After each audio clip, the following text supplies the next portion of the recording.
지금부터 주택 모형을 우드락으로 만들어 보겠습니다. 설계도를 다 그렸다면 이 바닥판에 설계도를 풀칠해서 부착을 한 상태로 옆에 놔주시면 되겠고요. 우드락은 미리 4등분해서 준비할 예정입니다. 척도가 1대 50이니까 우드락은 벽체의 높이를 5cm씩 준비하면 되는데요. 자를 가지고 우드락에 5cm씩 나누어 마름질을 해보겠습니다. 우드락은 A4 사이즈이기 때문에 가로 길이가 210, 세로 길이가 297이에요. 그래서 210이면 5cm씩 4번이 나오니까 10mm가 남겠죠. 50, 100, 150,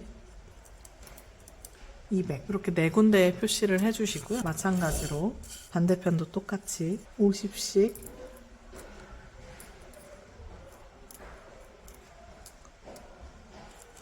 표시를 해주시면 됩니다. 양쪽에 총 8개의 점이 찍혔으면 선을 긋고 이어봅시다. 자, 이렇게 두 점을 자대고 연필 혹은 샤프로 이렇게 선을 간단하게만 그려주시고요. 나중에 이 선을 기준으로 칼로 잘라낼 예정입니다. 30도 칼은 뾰족하기 때문에 조심해서 잡으셔야 되고요. 칼은 말아 쥐듯이 잡고 검지로 힘을 줘서 누르면서 자르겠습니다. 칼날은 많이 빼면 칼날이 부러져서 눈에 튀면 실명될 수 있기 때문에 칼날은 조금만 빼서 진행하겠습니다. 보통 한 칸에서 2칸 정도 빼면 됩니다. 칼은 말아쥐듯이 잡고 자는 손으로 눌러줄 텐데요. 칼의 진행 방향에 엄지손가락이 있으면 엄지손가락이 다칠 수 있습니다. 그래서 항상 자 안쪽으로 손을 집어넣어서 칼질하는 것에 조심해주세요. 우드락은 단단하기 때문에 절대 한 번에 잘리지 않습니다. 우드락은 여러 번에 걸쳐서 자르도록 할 텐데요. 칼을 세워서 자르면 우드락에 보풀이 많이 생겨서 칼은 눕혀서 자르도록 하겠습니다. 칼을 수직으로 자르게 되면 이런 식으로 우드락 표면이 매끄럽지 못한 걸 볼 수 있어요. 여기서 조금만 더 눕혀서 자르면 이 정도의 보풀이 생기게 되는데요. 우드락에 보풀이 주택 모형이 예쁘지 않으니까 이렇게 매끈하게 자르고 싶다면 칼날을 최대한 눕혀서, 세워서가 아니라 이렇게 눕혀서 최대한 우드락과 수평이 되도록 잘라주시면 되겠습니다. 칼질을 할 때에는 1번, 2번, 3번, 4번, 5번, 6번 이렇게 아주 조금씩 소량씩 잘라낼 거예요. 이렇게 7번 정도 자르면 거의 다 잘렸습니다. 이렇게 조금씩 잘라내야만 최대한 거스름이 생기지 않습니다. 여기까지 잘라냈다면 단면을 확인해 볼게요. 자, 선생님도 이렇게 여러 번에 걸쳐서 잘랐기 때문에 단면이 아주 예쁘게 나왔죠? 여러분들도 이렇게 소량씩 해야지 선생님 전 한 번에 자르고 싶어요 하고 한 번에 푹 자르면 이렇게 예쁘지 않은 단면이 나오게 됩니까? 꼭 소량씩 여러 번에 걸쳐서 인내심을 갖고 자르시면 됩니다. 마찬가지로 나머지도 다 잘라주세요.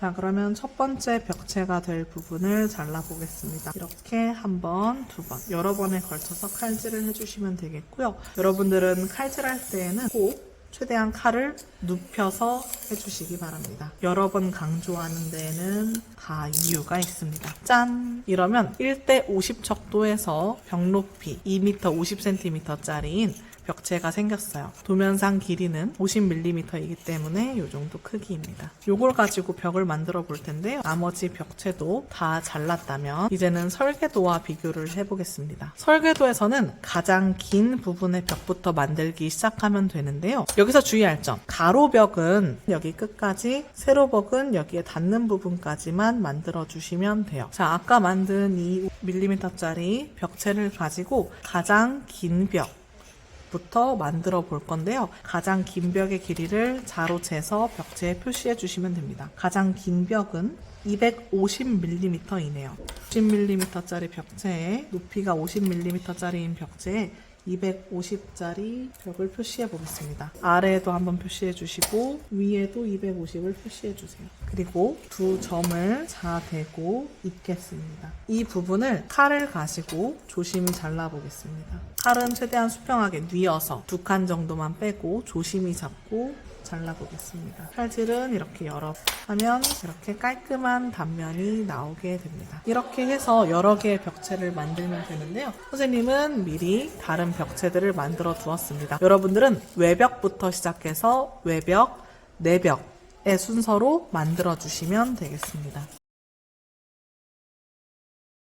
설계도에는 이 벽체가 벽 자체로 서 있는 것이 아니라 다양한 문과 창문들이 있는데요. 이렇게 창문을 만들어 보도록 하겠습니다. 아까 만들었던 90mm짜리 길이의 벽체에는 2개의 창문이 있는데요. 창문의 위치를 먼저 자로 재주세요. 여기 30, 65, 100, 155 위치에 창문이 있기 때문에 점도 같은 위치에 찍어주시면 됩니다. 30, 65, 100, 150 마찬가지로 30, 65, 100, 155 찍었다면 첫 번째 다용도실의 창문부터 만들어 주도록 하겠습니다. 다용도실 창문은 천장에서 10mm 정도 떨어진 곳에 세로 길이는 15mm 정도 사용을 하겠습니다. 창문의 크기는 여러분들이 하고 싶은 만큼 뚫어 주시면 되는데요. 1대 50 척도라는 걸 잊지 말고 척도에 맞게 해주시면 되겠습니다. 두 선이 생겼다면 얘를 이어주도록 하겠습니다. 자를 대고 두 점에 가로를 이어주세요.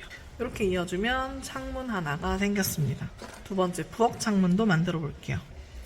보통 부엌창은 상부장과 하부장이 있기 때문에 가운데에 조그맣게 내는 편이지만 요거는 살고 싶은 꿈의 집이니까 선생님은 부엌 창문이 컸으면 좋겠어요. 그래서 통상적인 아파트의 부엌 창문과 다르게 조금 크게 만들어 보겠습니다. 똑같이 천장에서 10mm 정도 떨어진 곳에 찍고 20mm 정도 선을 그어서 만들어 보겠습니다. 마찬가지로 가로도 선을 이어 볼게요. 자, 이렇게 2개의 창문이 모두 완성이 되었습니다. 마찬가지로 칼을 조심히 빼서 잘라보도록 하겠습니다. 필요한 부분보다 끝날 때 칼선이 넘어가면 더 잘리게 되니까 시작 부분은 정확하게 맞추되 끝나는 부분은 조금 덜 자르셔도 됩니다. 왜냐하면 얘를 돌려서 한 번 더 잘라주면 되거든요. 그리고 이렇게 수평하게 얘도 마찬가지로 최대한 수평하게 여러 번 잘라주시면 됩니다. 여러 번 자를수록 더 예쁜 단면이 나옵니다. 최대한 여러 번 잘라주시고요. 그 아래 부분도 여러 번 칼질을 해주시면 됩니다. 인내심이 조금 필요한 부분이에요. 이쪽 방향으로 칼질을 했다면 마찬가지로 이쪽 방향에서도 칼질을 해주세요. 왜냐하면 이쪽은 아직 안 잘렸기 때문이에요. 얘도 조금씩 인내심을 가지고 잘라주시기 바랍니다. 여기도 인내심을 가지고 아주 조금씩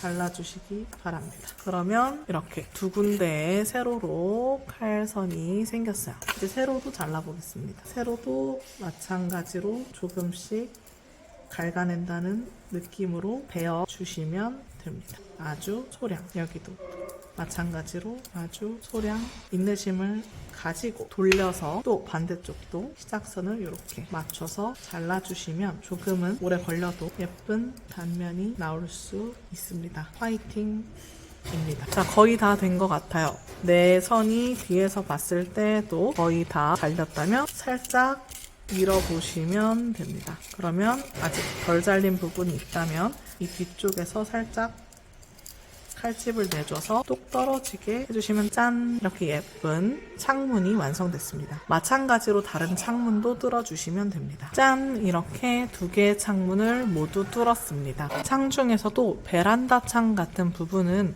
좀 더 크게 큰 창을 이용해서 필요한 경우에 따라서는 마당으로 출입이 가능하도록 하면 좋기 때문에 베란다 창 같은 경우에는 큰 창으로 두는 방법도 있습니다. 여기도 문이 아니라 창이라는 점에 주의하세요. 이번에는 문을 제작해 보겠습니다. 문 중에서는 대표적으로 현관문이 있는 외벽을 가지고 먼저 문을 만들어 보도록 하겠습니다. 내벽은 벽 끝이 아니라 이렇게 가로로, 설계도상에서 세로로 된 벽은 끝까지 오지 않고 여기 안쪽부터 만들겠다고 했으니까 길이를 잴 때에도 이렇게 안쪽부터 재주시면 되겠습니다. 여기 0부터 145까지 145의 벽체인데요. 현관 문은 위치가 선생님은 47호 위치, 72호 위치에 있습니다. 그러므로 우드락에 47.5 위치, 72.5 위치에 점을 찍어 볼게요. 마찬가지로 위쪽에서도 47.5 위치, 72.5 위치에 점을 찍겠습니다. 주의할 점은 현관문은 가구의 출입이 용이해야 하기 때문에 실제 길이 1200 정도의 개구부가 되어야 한다는 점을 고려해서 현관문을 설계해 주시기 바랍니다. 모든 문은 천장에서부터 1cm 떨어진 곳에 위치하도록 문을 만들어 주시면 됩니다. 그리고 창문과 달리 문은 문의 위쪽, 문상방에서부터 문지방까지 끝까지 뚫어주시면 됩니다. 마찬가지로 두 점도 연결해볼게요. 그리고 가로, 문상방도 연결하겠습니다. 이렇게 되면 현관문이 완성됐습니다. 현관문도 자를 가지고 칼질해 보겠습니다. 항상 칼은 수평으로 뉘어서 조금씩 소량씩 잘라내면 됩니다. 창문과 다르게 문은 한쪽 방향으로만 잘라주면 되니까 더 편하죠. 마찬가지로 세로도 조심해서 잘라주시면 됩니다. 그럼 어느 순간 7번째 이상 자르면 다 잘린 느낌이 듭니다. 이렇게 칼자국이 다 났다면 이제는 가로를 잘라주시면 되는데요. 아까 창문을 잘랐을 때처럼 이쪽에서 7번 칼질 시작해서 끝에 못 미치게 칼질을 해주시면 됩니다. 너무 자르면 뒤에 칼자국이 남아서 주택 모형이 완성도가 떨어질 수 있어요. 이렇게 7번 이상 칼질을 해주시고요. 돌려서 여기도 7번 이상 칼질을 해주시면 됩니다. 어느샌가 문이 떨어져 나가 있을 거예요. 짜자잔.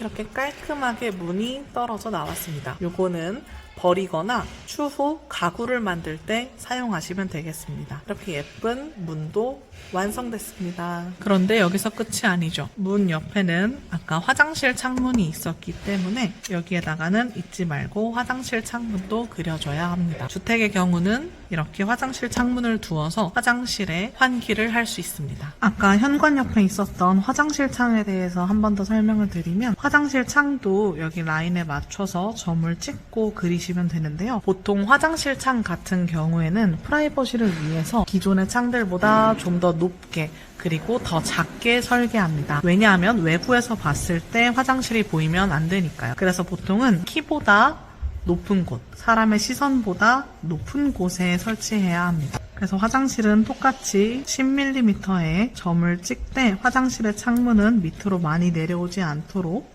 10mm만 그리겠습니다. 이렇게 가로 그려주시고요. 이 작은 창문을 칼로 잘라내면 화장실 창문도 끝입니다. 그러면 여기 이런 식으로 완성이 되는 거죠.